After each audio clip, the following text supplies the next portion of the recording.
welcome to the Get In Real podcast with Howard and Paul. But today you just have Paul Balzotti, and I am here with Betsy Anorbe. Welcome, Betsy. Thank you.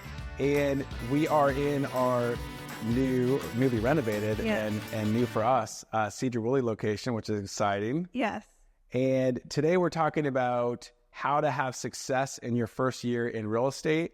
And there's no better example than Betsy. Betsy was the Realtor Rookie of the Year, and her production was unbelievable, really. 37 transactions in her first year. And usually when people say first year, they're talking their first calendar year. But this is her first 12 months in real estate, 37 transactions, nearly 11 million in sales volume. Amazing. And so congrats on that. And then you've now in your second year, you've done the momentum continues to grow. Yeah. So I actually just recently went to this conference, and I heard top producers talking about, like, you're not a top producer unless you're doing 100 deals by your third year. Is that true? I would say no. I would say a top producer would be. Well, I'm trying to make it to 100 at this point. And I believe you can do it, and I believe you can do it. And I would say a top producer would be, somebody in the top 3%, top 5%. Yeah. You definitely are in that percentage in Skagit County, no doubt about it. And so to get into it, so you start your career in real estate.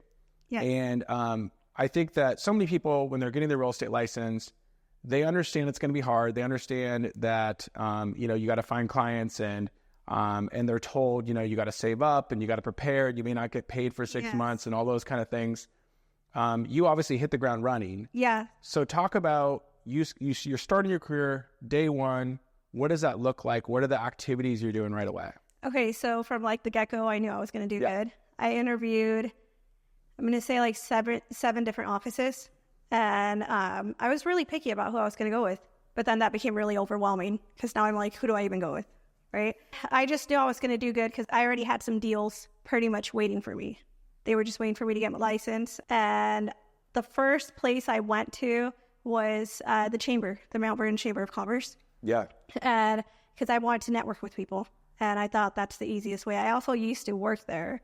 So it made it easy to just connect with them, right? That's really just social media was a really great way to get me started. Well, you said something really important there, which is before you got started, you were already prospecting for business. You had your antennas up about getting after it and meeting and thinking about who would be potentially moving, who's looking to buy. Yes. So how many months maybe before you got your license were you starting to have those conversations? Like a month. A month, because I only got licensed because I was actually going to move out of state. Really? Yeah. So I took my course February 1st of 2022. I got licensed March 26th, 2022. Yeah.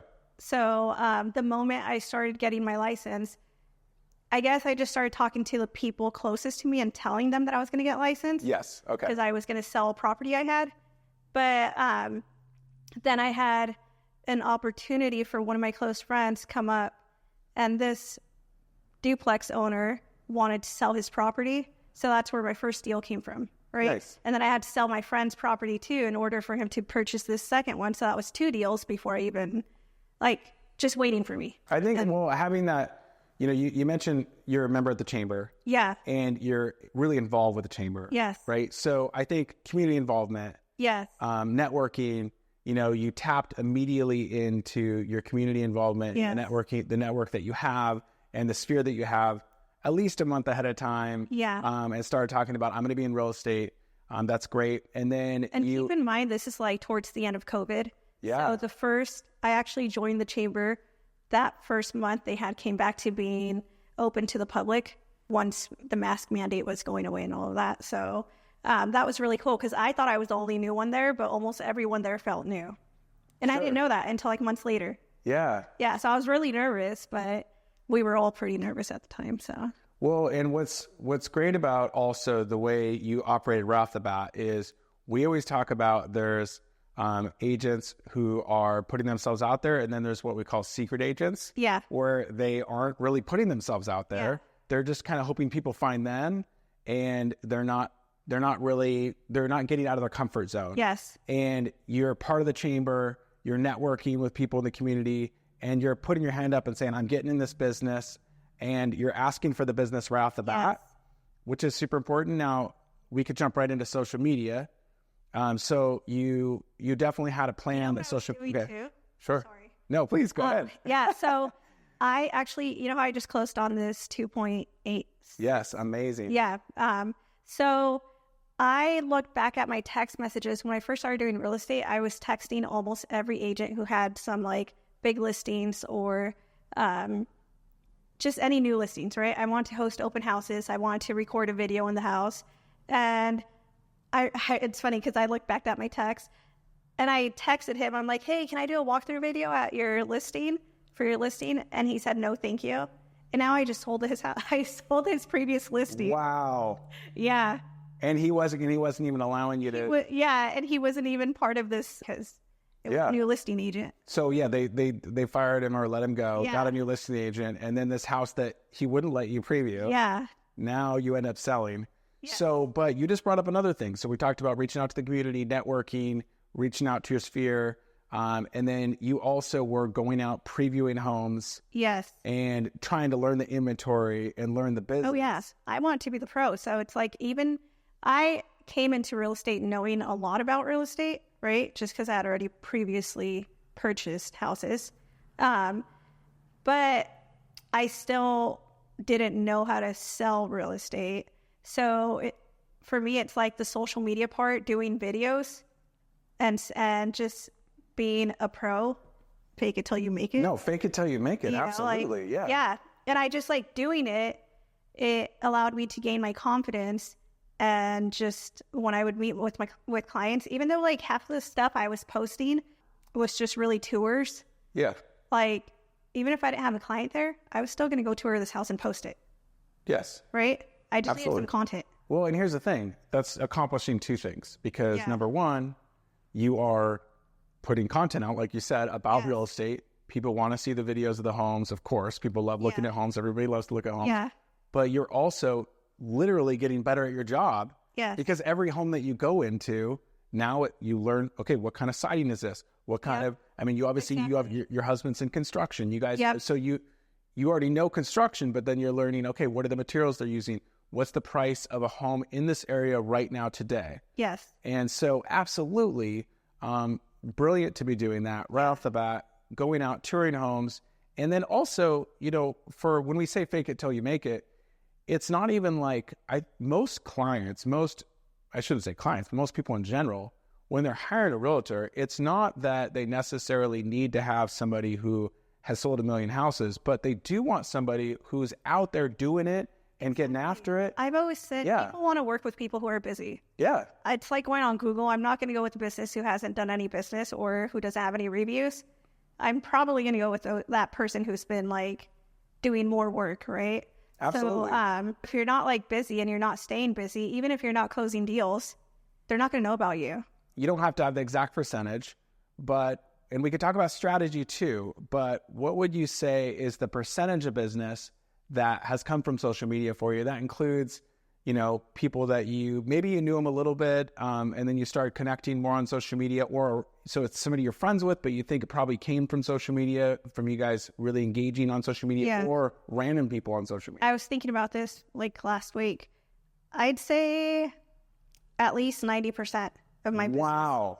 At least. Wow. That's crazy. Yes. That's amazing. And even if it's not like someone on social media reaching out to me, it's really someone who saw me on social media who referred me to their aunt, uncle, whatever it is, right? A family member, but it all comes from social media. That's because I don't have a big family who lives here. Most of my sphere is just social media. Yeah. Yeah. Yeah. So, and then strategy-wise, there's a few things that you do really well. One, and then I want you to expand on this, but just my things I pick up on. Obviously, you're creating a lot of content regularly. Yes. You're definitely, showing your success and making sure that everybody sees that. You're also showing how you contribute and how you're part of the community, because it's not just you're not just selling houses. You're also trying to give back. I know, we could talk about the Latino community and what you're doing there, and obviously the work you do with the chamber. And so you're showcasing all these elements of your life. And, but is there a portion of it also, like, are you doing a percentage of your day where you'll go on and actually engage and go out of your way to follow, like, comment? What do you do? Yeah. So my mornings, I try to like go on Facebook and just like, comment. And it's really exhausting because I love watching, everyone's pictures and just following them. But I hate being on Facebook and Instagram. You don't even know how much I hate scrolling just because it takes so much of my time away, right? Yeah. But it's kind of weird. No, this is so good because our company, we have these social channels, and I know how the algorithms work, like you're talking about, where you need to like and engage for your stuff to show up. Yeah. And so I do the same thing for our staff. We all do it where we're going on and liking things, and you get people who will be like, oh my, I just got a new puppy, and then you'll say, oh, like I didn't, that's amazing. And they will, you liked that. Yeah. And then you're like, oh yeah, that's right. And so I know what you mean, where you just go on and like and comment, and it's like it really is kind of a business thing. I try to interact, but at this point, I think like I try to stay off of social media as much as possible. People probably see me on there 24/7. Yeah. But at this point, I want to be able to hire someone to just take over that. Yeah. And I mean, I think what'll probably happen is you'll have to strike a balance there, because they'll be able to help you curate the content, and you'll be able to get the help with editing the videos, doing all that kind of stuff. Yes. But there's still an element of you that needs to be in all of it. Yeah. And so the mistakes somebody can make, which I know you're not insinuating doing this, but what I'm talking about, where you see realtors who just have these campaigns that like of clip art and stuff of like spring selling tips, and which are great, but like for me nuts. Yeah. And then you're like, and then you see that and you go, okay, they clearly are just hiring somebody. They're clearly not on here. Yes. You're so good at having it be you, that, but you could certainly hire help. Like, I feel like it's almost like what they see on videos is really what they get in person. Yeah. So as in like me as a person, I've noticed that a lot of my clients who come to me, they can talk to me as if we've been friends for like 10 years, because they've been following me and they know who I am. So video really helps. It helps you connect with that person somehow, right? Yeah, and the thing is that people don't like to see themselves on video. Yeah, I'm past that at this point. I'm like, I don't even care. Yeah, and I know in the beginning I was kind of like nervous. Yeah. Oh, but here's the thing: is the thing that people got to know is that if they don't like you on video, they're not going to like you in person. Yeah. And so it's like you'll attract the people who would be attracted to you anyway. Yeah. Yeah. And so it's this double thing where you're getting, so you're attracting, I was not expecting you to say 90%. I was expecting you to say like 40%, which would still be a lot. 90% is incredibly impressive. I mean, I'd probably say 100% at this point. I'm not going to lie. Like almost every deal I've done, other than my friends who I'm helping.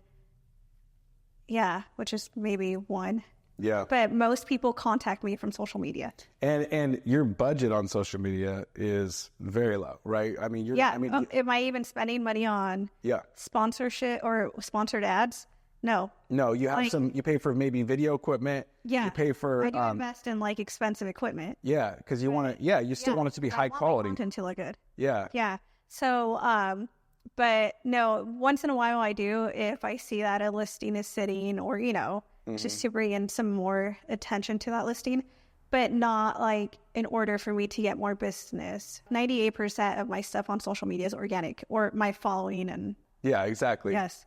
So, but there's something really important to, because we're talking about success in your first year, and your secrets of success, a lot of it you're saying stems from, the work you've done on social media. I think it's so important to point out though, that if you were just staying at home and just posting things. Yeah. And then going out, even if you're going out and touring homes too, you also got to give yourself that credit for, you do network, you do show up at events. Oh my gosh. So then you connect with them on social media. Yeah. And so this is important to layer on that connection. It really is. So like, like I said, I joined the Mount Vernon Chamber. I joined Cedar Woolley Chamber. So I'm out there making relationships, like building relationships, not so much to like gain business or anything like that, but really just to have a new friend, right? Yeah. So, and that, they end up following me on social media. They end up liking my stuff, and they just connect with me so well. It does convert into business, and that's just an accident of what you're doing, which is great, which is you're networking, you're connecting, and you're not. And the idea that when you're going to those events, you're not going, okay, well, I better get a deal out of this. I never expect one out of them. But I just built that relationship. And even if they're not buying a house yet, like the person I meet at the chamber or at a networking event, or if they're not interested in real estate, at the end of the day, they think of me because they like me as a person, and they refer me out to someone else who might be thinking in real estate.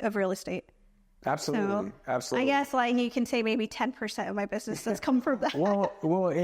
But it's still that you're still using, it's that combination. Yeah. It's that combination of, obviously, and if you're not, and you must be doing a good job for your clients to where then they're going to refer you. Yeah. Obviously, the quality of the business you do matters too.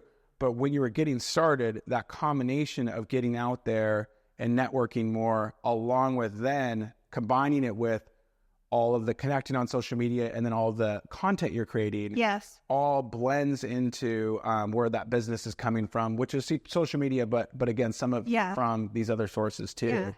Yeah. And then the Latino community obviously is playing. I mean, you're doing business obviously with everybody, but you have got a fair amount of business, from that community, and I would imagine that is incredibly an amazing feeling. Yeah, I know when you work with somebody who maybe hasn't owned a home. Not to say that I'm sure you're helping people sell and buy in the community too, but I know you've talked to me before about how much you love working with first-time home buyers. Oh my gosh, I love it. And so talk about that a little bit. Yeah. Can I have favorites? Yeah, okay. Of course. I'm like, okay, so it's just like, it's so rewarding to see them like so excited, right? Because it's their first home. I don't know. It's just different from like helping a first-time home buyer compared to someone who has previously owned multiple houses. Because they seem to allow you to guide them better. Yeah. Well, and also then when they get into the home, the gratitude that they have. Oh my gosh, yes. Yeah. So yeah, I and you're changing their life. Yes. It's when you have somebody where and the longer you're in it, I mean, I can share from 20 years of doing this, right? That it's like I've watched people who buy their first house and they took all these trade-offs on what they were getting. Yes. And then watch them 7 years later, they have their kids, then they upgrade to the next house, to get to that point. and then you're watching like wealth accumulate and watching them. I always think about this family that came here from Iran that bought this super beater house and then bought a bigger house and then bought a bigger house, and then now 21 years later their kids are not out of their house, and then they're selling that cash because they paid it off, and then are like retire, so you just watch the whole process and how it builds wealth and changes lives. And I'm excited for that. Yeah, I mean, I'm going into my third year. Something like 80% of people that get their license don't renew in 2 years. So don't make it in 2 years. Okay. John L. Scott, because we're a little bit particular about who we hire, and then we try to put a lot into them. Yes. We have more of like an 80 to 90% that succeed within the first 2 years. But in general, people who just get their real estate license, 80% are not licensed in 2 years. Yeah. And I mean, the other thing that, it should be obvious that we haven't specifically said.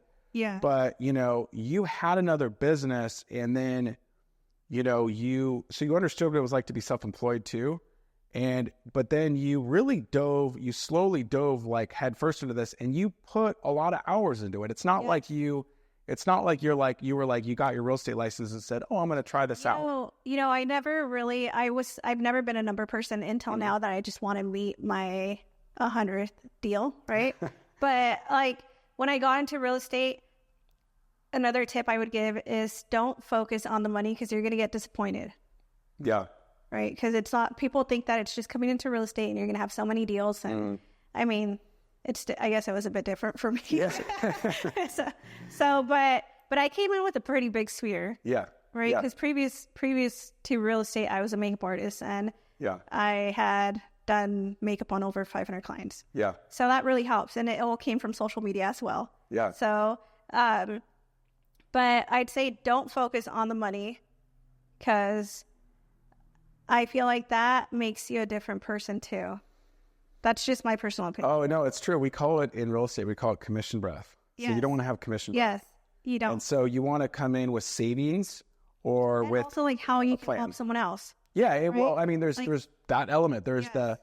your why. Like, what's your why? Like, you have to be really excited about yes. what you're doing to help people.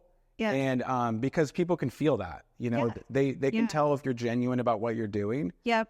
And it's totally different. It's totally different. And so, and then you have to walk in a space of when you're helping somebody, like not focused on the result. Yeah. You know, like I'm going to help this person. And if they end up buying right now, they end up buying right now. But if it's not a good time, it doesn't work out for them, then that's not what this is about. Can I say something? Of course, this is about you. This is interviewing you. So when I first became a real estate agent, I was not a fan of real estate agents and lenders. You don't even know how much I didn't like him. Like, those two I wasn't a fan of. You know why? Was it because of that? You thought? It was because when I would buy houses or when I would try to buy properties, like they would just ghost me. Mm.